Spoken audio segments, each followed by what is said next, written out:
Welcome to podcast number 5, where we're going to look at our equilibria partial pressures when it seems like there's not enough information there, and yet we're going to work around that to find a way that we can still calculate our equilibria constants. All right, so on this slide, I have some, rules, or at least the order in which we can calculate the equilibria partial pressures. That was a tough word for me there.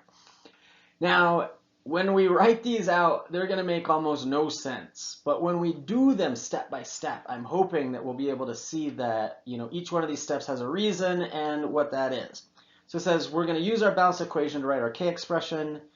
We're going to express the equilibria partial pressures as a single unknown. Usually we're going to use the letter X. Then we're going to substitute in to find K for the unknown. So we're going to substitute into part 2 from part 3. And then for part 4, we're going to calculate the equilibria partial pressures using what we just found in part 3. So again, it doesn't make a lot of sense to see it written out what we're going to do. But I think if we do this in progress, or as a group together, we see it worked out mathematically, we'll understand what we're doing to solve for these equilibria partial pressures. Here's a sample problem where we have some solid ammonium iodide is decomposing to ammonia and hydrogen iodide. All right, so we have our balanced equation there, and it says that the equilibria constant for this is 0.215. And it also says that we have 15 grams of ammonium iodide are sealed in some sort of a container and heated up to this right temperature. What is the total pressure in the flask at equilibria? All right, well, number one step when we work these problems is make sure that we can write out our equilibria expression. All right, so in this case, right, our equilibria constant expression is the partial pressure of our ammonia times the partial pressure of our hydrogen iodide, right? Those are my two products, divided by, we have a solid. So a solid is just going to be 1 in our mathematical expression.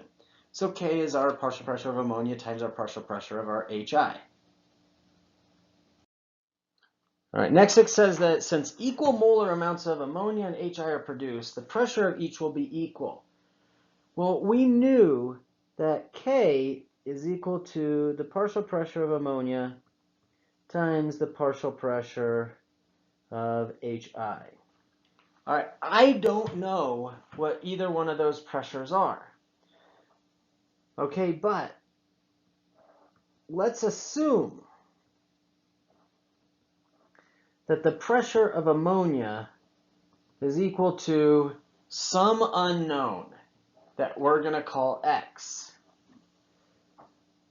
Well, the pressure of ammonia is going to equal the pressure of HI because they have equal molar amounts.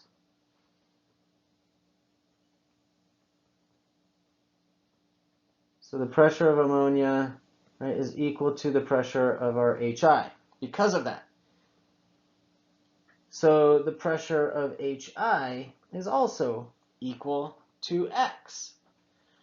So instead of me having that K is equal to the pressure of ammonia times the pressure of HI, right, now we're moving on to step 2. We're plugging in our values. I could say that K is equal to X times X, or K is equal to X squared. Now we're getting somewhere because we also know what K is from our problem. Right? Our K in the problem was given to us as 0.215, and that's equal to X squared. And so X is equal to 0.464. All right, well, X is 0.464. Now I really wanted the total pressure in the flask. Well, the total pressure is the sum of all of my pressures. So the partial pressure of ammonia plus the partial pressure of our HI.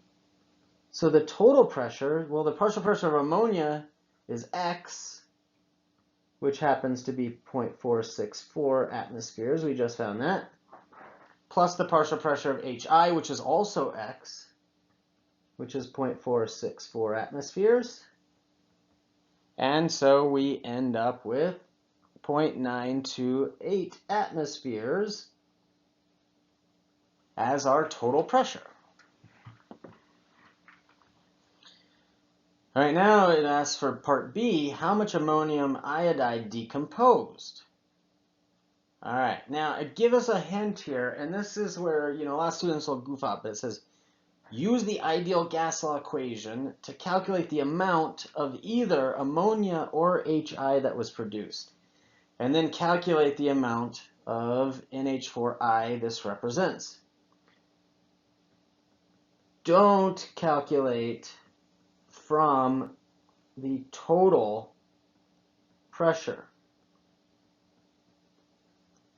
Right, if we calculate from the total pressure, we're going to find the number of moles of both of them. We only want the number of moles of one or the other of those.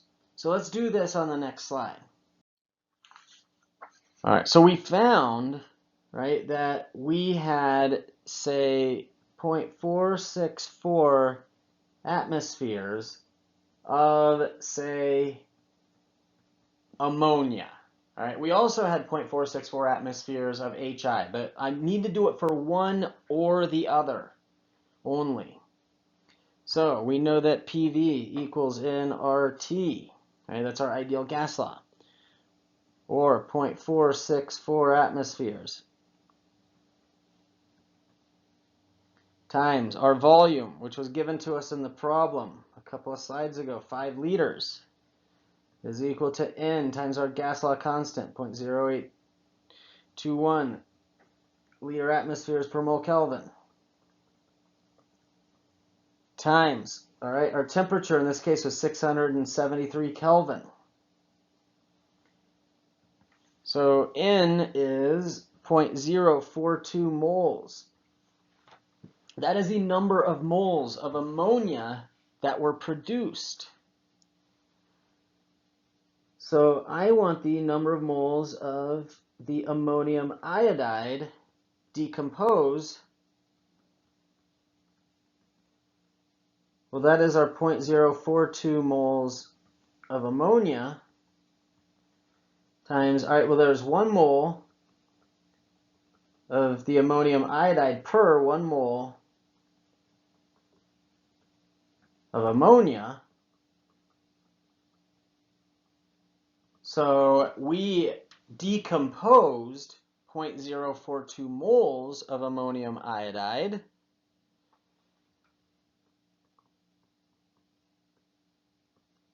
So we can then convert that into grams. So 145 grams per mole, right, using our molar mass. We decomposed 6.1 grams of ammonium iodide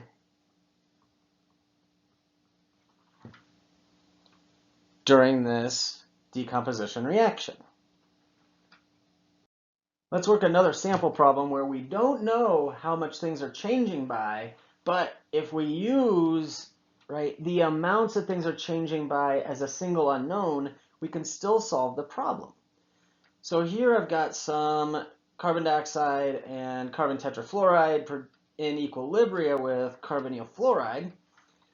And we know the K for this reaction. And it says, what are the partial pressures of all the gases when the initial pressures of carbon dioxide and carbon tetrafluoride are 0.713 atmospheres? All right, so that means that initially we don't have any of the carbonyl fluoride. So let's start off by setting up an ice table. So we've got our ice table here, and our initial values are going to be 0.713 for our 2 reactants and 0 for our product. Now, we need to figure out what the change is in each one of these to reach our equilibria. And so we don't know everything yet, but we do know, notice that there are no products when we start out. But we have to have products, right, once this reaches equilibria. So we know that there's 0 products. We know that this reaction goes to the right. Whether we calculate the reaction quotient or not, we know this reaction is going to go and proceed to the right. So we're going to add some products, and we're going to subtract off some amount of our reactants. Well, now we're going to do this by their molar ratios, by their coefficients. And so I know that for every 1 mole of carbon dioxide that goes down, we're going to lose 1 carbon tetrafluoride and produce 2 carbonyl fluorides. But I don't know how many those moles are. So let's do this as an unknown x. So let's say that carbon dioxide went down by some amount x. Then our carbon tetrafluoride would go down by that same amount x. And our carbonyl fluoride would go up by 2 x's. All right, now we've got our ice table filled out. So far, we just need to fill in the equilibria by adding our columns together. So 0.713 minus x, 0.713 minus x, and 2x. Well, now it says we want to plug these values into our equilibria expression and solve for k. Or sorry, we have k, and then we're going to solve for x. So k is equal to the partial pressure of COF2 squared divided by the partial pressure of CO2 times the partial pressure of CF4. All right, so let's start plugging all of our stuff in. K was given to us as 0.50. Our carbonyl fluoride is 2x, and we're going to square that, divided by, all right, I have 0.713 minus x times 0.713 minus x, which is the same thing as 0.713 minus x squared. All right, let's take the square root of both sides of this. And when I take the square root of both sides of it, I get whatever the heck the square root of 0.5 is. 0.707 is equal to 2x divided by our 0.713 minus x. All right, we can keep working algebra skills here, and I'm going to trust that then we can get that our x is going to be 0.19. All right, so lastly, right, we can, it says, plug this into the x in our P equilibria and solve for our new pressure. So the pressure for our carbonyl fluoride is 2x, which is 2 times our 0.19, which is 0.38 atmospheres. And the pressure for our carbon dioxide is the same as the pressure for our carbon tetrafluoride, which was 0.713 minus x, or 0.713 minus 0.19, which gives us 0.52 atmospheres. All right, so that ends another podcast. And next we're going to turn our attention to something that we call Le Chatelier's principle, which is what if we effectively change something once we have reached our equilibria?